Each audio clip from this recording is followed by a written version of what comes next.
Progressive presents Mindfulness with Flow. Before you lies a beautiful meadow.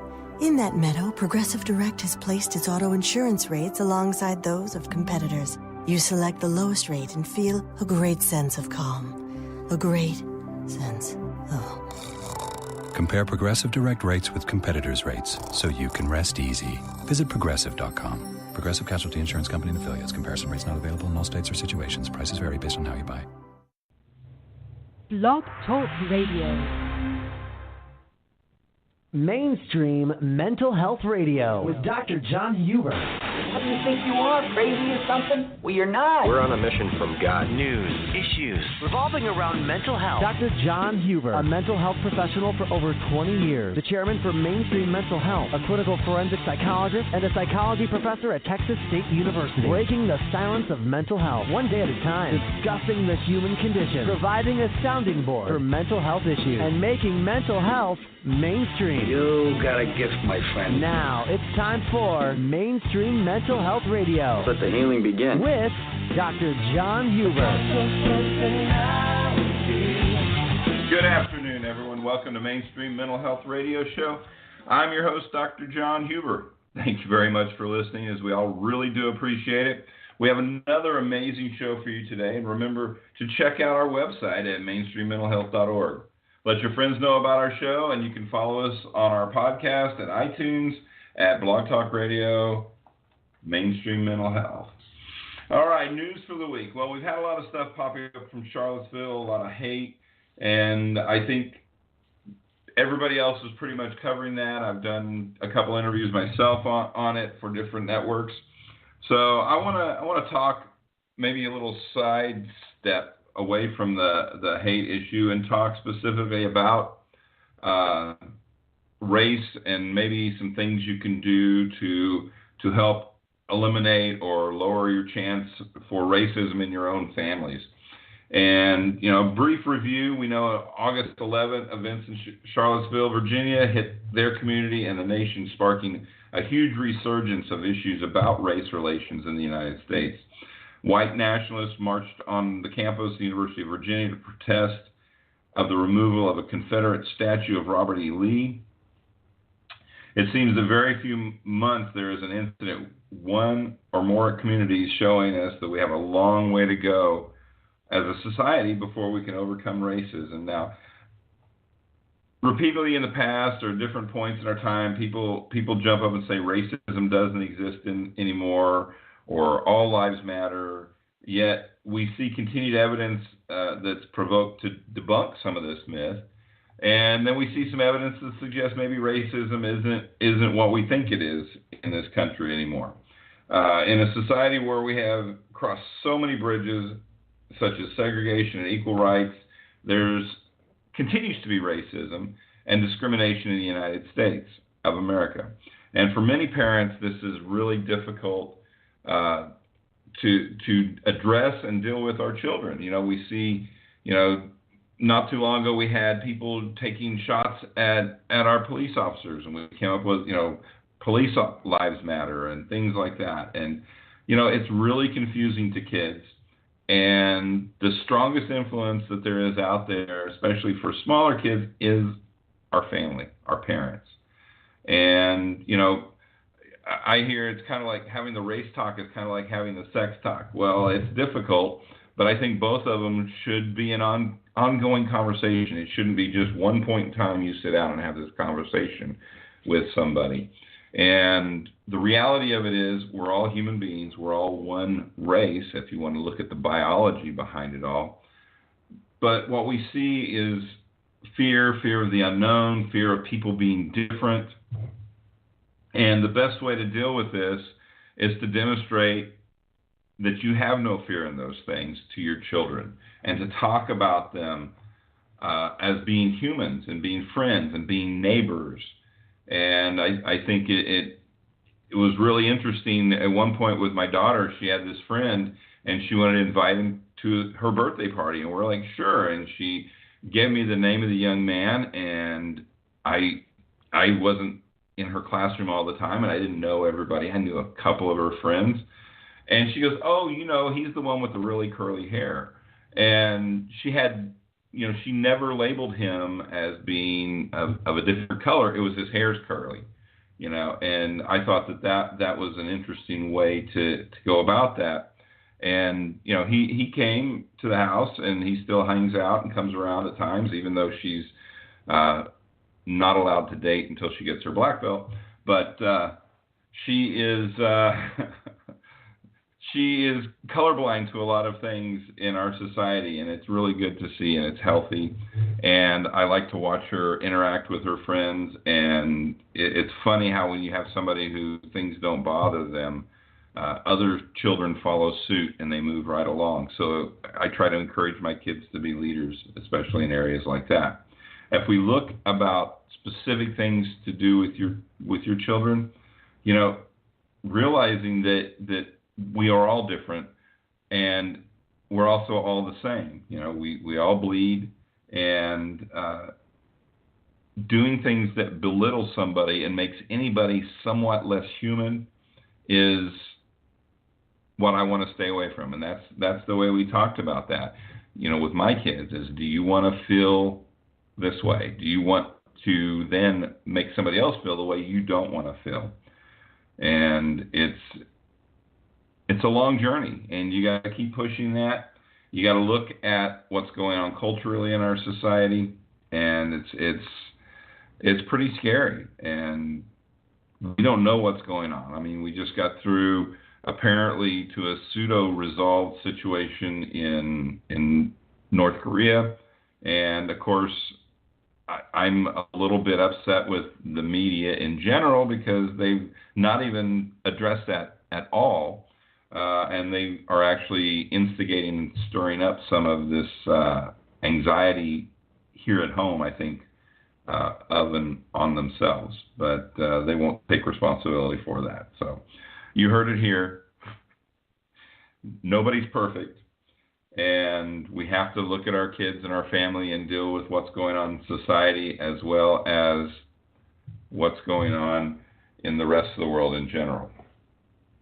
All right, now I know I have a lot of peers and friends and people out there who are big advocates for medicinal marijuana, and some research that has popped up recently has suggested that after this 20-year longitudinal study that there may not be as much actual evidence that marijuana, for example, helps with chronic pain and or post-traumatic stress disorder. Now, since legislation started around the country, about 80% of the states that have, or all the states that have medical marijuana patients, about 80% of those patients use it specifically for chronic pain, and about another 33% use it also or all by itself for PTSD, post-traumatic stress disorder.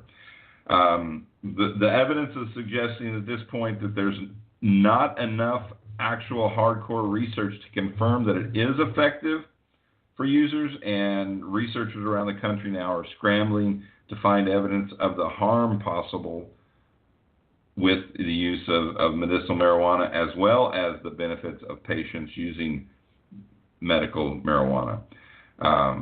The more it gets legalized, the more opportunities there are for people to investigate and find these things out. It is a lot easier to identify and study this when it is being made legal. When it was illegal in most states, it became very difficult to get permits and stuff like that to actually follow up. And then we had people who were using illegally, and they weren't always being honest with everything that they were discussing and doing, period. So that leads us to chronic pain, PTSD. Some patients I've talked to have reported that they've used it for depression as well as for anxiety. And if we look at depression, how do we know if we have depression? Well, we've talked earlier in different shows that it's much more than just being depressed. That sadness that people say, oh, I'm down today. It's much more than that. It's a set minimum time that is required, as well as we have to start looking at functionality. Are you able to function normally? Well, that being said, there's some new research out from ABS-CBN News, and what they found out is that what you're posting up on Instagram can actually help spot depression. They looked at and analyzed 43,950 photos from 166 accounts. First of all, I'm kind of amazed, 166 accounts, and they posted almost 44,000 photos just on 166 accounts. When do people stop and take pictures? I guess maybe that's my generation's problem. I don't stop and take pictures all the time. But these users were much less to post human faces, and that supposedly, according to this research study, indicates that it decreases a sign of decreasing social activity. Now, the kinds of photos and filters posted in an Instagram feed, according to the Harvard psychology professor Andrew Rees, says that it provides specific hints for suffering for depression. And this was also presented in a U.S. study. People who exhibit signs of depression usually post blue or monochromatic photos and use dark filters. Like if you use Instagram, you'll be aware of these: Inkwell and Willow. And according to one of the authors' studies, that this is significant for signs of possible depression. Of these 166 counts we were talking about, people express a lot through the images about how they see and how they see the world, and this often shows up in what they decide actually to show up on their Instagram folders and files. So I don't get onto Instagram that much. I think that with this being a research done at the university, I think that that's a good thing to have our young people doing. They're already using the internet and Instagram, and let's take advantage of this while we can. And if this is a good segue and for us to identify and introduce mental health issues with people who might not otherwise be identified, I say we need to go do that if it makes that easier.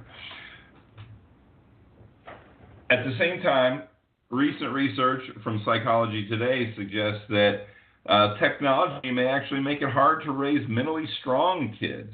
How do we teach our kids to be resilient and resistant?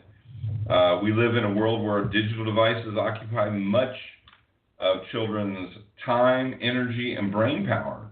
And according to research from the Kaiser Family Foundation, kids use their electronics on an average of 7.5 hours each day. Now, I know my kids, when school kicks in, they don't have enough time in the day to do that. They're involved in choir and band and athletics and school and doing homework. But during the summertime, we have to go in there and pull them off their electronics. So at some point, all children are going to have to face adversity, stressful experiences, and emotional pains. Building mental strength helps them deal with these challenges in a healthy manner. All right, one of the things, though, I believe in totally is that our children and our species in general is resilient, and resilience can also be taught and learned. And if with just a little bit of extra care, I think our parents can point our kids in the right direction, and we're going to be great. I mean, we survived Elvis. I think we can get through electronics. All right. You're listening to Mainstream Mental Health Radio Show. My name is Dr. John Huber, and we have an amazing guest for us today. His name is Henderson Cooper. He is an expert on addictions, and right now in the United States, opioid addiction in the U.S. is now a national crisis. So how do we solve these problems? And that's a tough situation in general, because a lot of people hide their addictions forever. Just recently, I went through a training myself on using an antidote for opioids. And, it's actually something that in the state of Texas, I can have access to without having a prescription. And in case a patient comes in and they're overdosing on an opioid, I have a way to hopefully preserve their life. Henderson Cooper is a retired Los Angeles Police Department detective supervisor and a former U.S. government covert intelligence officer. And that's something we should probably have him on just for a separate conversation altogether. Mr. Cooper, welcome to our program. Thank you very much. I'm happy to be here. So what's changed with the opioid addictions? I mean, we've had heroin for a long time and other narcotics, but what recently has occurred to make this such a big crisis at this time?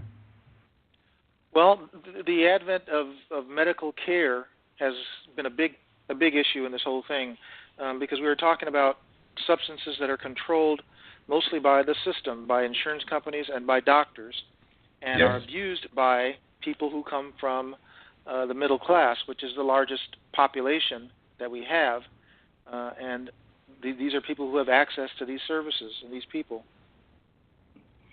And that's a problem. I do work in some medical hospitals providing services to people, and I see it all the time. And one of the big concerns that we have now is, people coming in and what are they doing? They're trying to push for more prescription opioids, and it's interesting when we provide them with other alternatives. They're not as sick as they were a few moments before.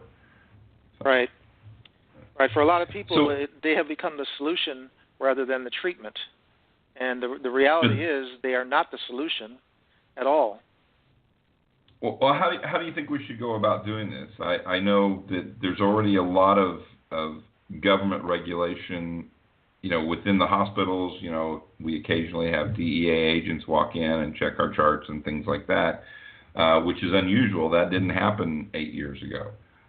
So what do you think our next step is? Yeah, that talks about the administration of it. I think really where the solution lies is in the psychological aspect of it, okay, where when a person is injured mentally or physically, that there be a psychological component to their treatment rather than a pill that they take home with them.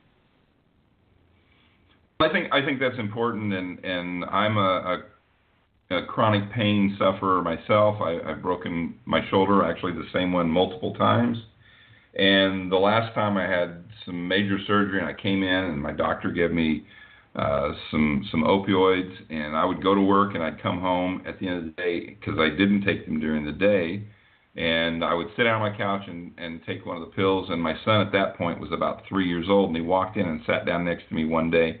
And he goes, Daddy, I still love you. I just don't like you anymore. And that was the last time I took an opioid. So I think you're right. Yeah, it's difficult, and like you, I also have issues with pain. My career has sent me to fall off buildings and jump out of airplanes, mm-hmm. and be in life and death fights and things of that nature.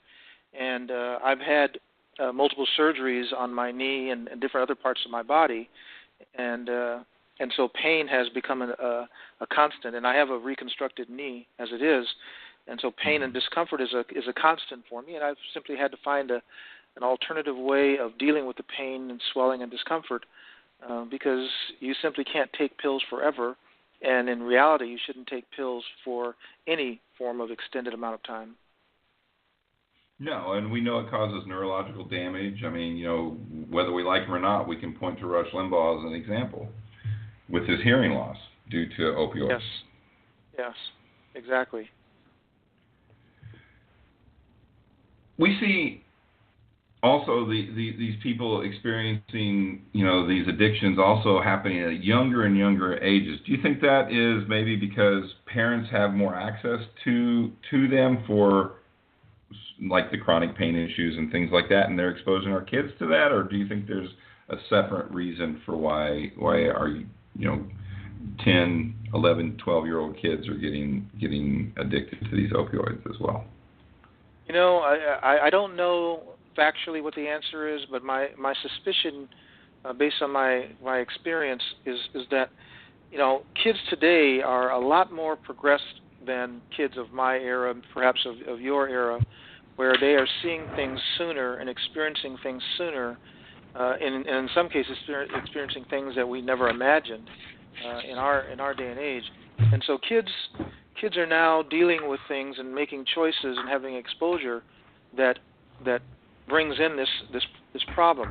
So when we talk about narcotics, kids have a wide range of narcotics that they can look at. When we talk about opioids in terms of looking at it from a medical standpoint as opposed to narcotics as an abuse standpoint, opioids are another form of experimentation that kids might get involved in. Right. And because so many people seem to have access to it because of our insurance and our medical system, and because there's been this slow growth of the complaint about my condition and what my needs are, more people are given access, and so more exposure occurs to our younger people. Exactly. And and I know as a parent myself, I have two young children. They're teenagers, and we work really hard, my wife and I, because she sees patients and I see patients. We try to work it out so one of us is always home when the kids are home. And it's funny because our kids don't complain about, hey, you guys are always here. Their friends are always asking to come over and be around supervision. It's interesting. They want to come to our house. They don't want to be hanging out together alone in somebody else's house. And I think that's healthy. But at some point, mom and dad aren't going to be there. You're going to go off to college and things like that. Do you think, because I see changes over the years. I started teaching at college in '96, and I see a lot of changes in our students in their social skills, just the skill sets they have. As a law enforcement officer, have you seen changes, and what do you think are the most significant changes over the years from, say, when you got started in this area and started seeing opioids to more recently? It's interesting. I had two early experiences in my career in this subject, and I didn't put it in my profile, but one of my first jobs as a detective with LAPD was with what was called LAPD's Mental Evaluation Unit. And essentially that unit was put together as a kind of a genius idea by one of the detectives who wanted to have his own unit to supervise, I think, but he also had a concern for a problem that he recognized. And there was a small group of us. At that time, I think there was like 5 of us who were trained to identify some aspects of mental health. We went around to different county and city agencies and learned, what was done.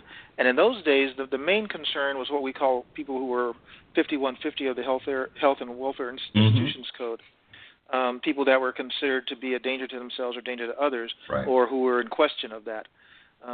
And then later, working in narcotics division on 2 different occasions during my career, again, our focus was more on drug abuse in terms of the common drugs of those days: marijuana, methamphetamines, cocaine, and such. But I have seen over the course of all my time and all my experience the evolution of and the expansion of what drugs are, what's accessible in terms of drugs, who might use those drugs. And there was when we looked at the narcotic problem, it was mostly the poor. That turned over time with the use of heroin and methamphetamines into being a middle class issue as well. And right. And now with the opioids, we see that society across America with our middle class are now burdened with this new opportunity to use opioids to deal with whatever it is our problem. And it may well be that it is not simply because we have some physical, actual medical problem. It may well be a choice that turns into an addiction. So, how do you think that choice rolls into that addiction? Well, there may be certain. Well, I'll give a personal example. My first surgery on my knee back in the dark ages. In those days, for my knee surgery, they gave me morphine for pain when I came out of surgery. And I remember them counseling me and my parents and I, depending on how the English is supposed to go, about how they had to manage the amount of and the timing of my morphine. I had great pain from this coming out of the surgery, and the morphine was a great relief. But I also recognized very quickly, even as a teenager, that there was that addictive aspect to it, that it felt good to get those morphine shots to overcome the pain, but also it simply felt good. And I think people in our society have discovered that besides the fact that they overcome pain, they might perceive a good that comes along with it. And unless we've come up with a system by which we can give them alternatives, number one, but also manage the idea that there is some good that is coming out of this beyond the service, which is healing, then I think we've got a problem and something that we need to address in some fashion other than with law enforcement. Right. So, the first thing that pops into my mind is legalization, and then along with that regulation, because I see a lot of, for example, deaths of heroin in our county here, and when I see that, we get the coroner's report. It's usually not that they actually overdosed on heroin. It's what the person on the street mixed it with, and that, if our clients are dead, we can't stop the addiction. So that may be a first step, and I've heard that argument before. What are your perspectives on that? Well, unfortunately, science opens a lot of doors for people, and we get people who are not scientists becoming scientists, becoming internet scientists and Google scientists, and they're learning how to do things, and and I've heard of some of the most odd things being used to produce a narcotic effect for people that I can't imagine, why a person would ever consider using it. So the law enforcement and the legal enforcement aspect of it is something that needs to be addressed. But we don't want that to be the method, because unfortunately law enforcement is ill-equipped to do it, and it's way after the fact. It's become a problem by the time law enforcement has gotten involved. That's right. And then legislation. Legislation is great. It gives an outlet for law enforcement, and it gives an outlet for the medical community if the medical community gets to a point where they can't handle it. But neither one of those should be the solution. The solution should be from a psychological aspect, obviously forwarded by our governments, our politicians, but our medical and psychological community has to take the lead on this and come up with ways, alternate ways of dealing with this, and internally alternate ways of regulating it before it gets to the legal system. I think you're correct, and when we have a society that's in shambles and we have lots of stress and you turn on the TV and all you get is bad news and more bad news, I think a lot of people are looking for anything good, even if they know that it can cause an addiction and cause problems for them. They're just looking for a little bit of relief, and I think you're right. And it's one of the reasons why I think we need to be able to talk about mental health issues everywhere we go and openly, and not worry about stigma. It's part of the problem, but it's also part of the solution if we can start doing that. Absolutely. Do you have any last statements you'd like for our listeners? Is there a way for them to look you up online and read some of your material or get in touch with you that you'd like them to have? Absolutely. Well, I have a website and I have a blog site. My blog site uses the name of the subject that I teach, which is situational and tactical awareness. I teach people how to stay safe in this world and how not to get killed, captured, raped, robbed, and assaulted. That blog site is blog.yoursituationalawareness101.com, and my website, similarly without the blog part, is yoursituationalawareness101.com.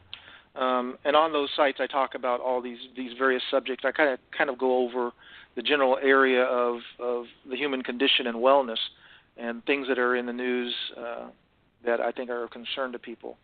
So I'd be more than happy to have people go there, find what I have to say. If you like what I have to say, follow it, look at it, and if you have a question or a comment, offer it up.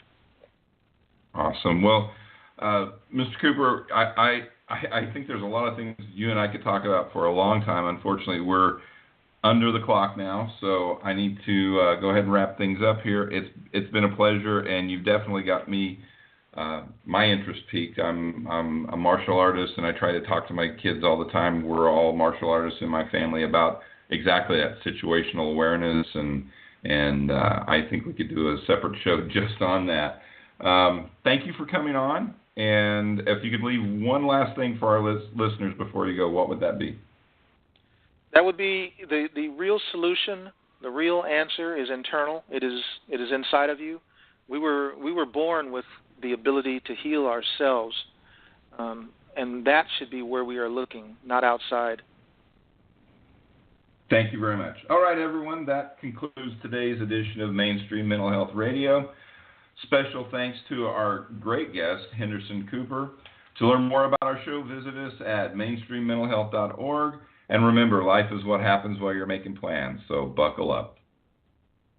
Thanks for listening to Mainstream Mental Health Radio with your host, Dr. John Huber. Check us out on social media, Google+, Mainstream Mental Health, Instagram @Mainstream Mental Health, Twitter @Mainstream MENTL, and search for Mainstream Mental Health on Facebook. Please tune in every week to Mainstream Mental Health Radio with your host, Dr. John Huber.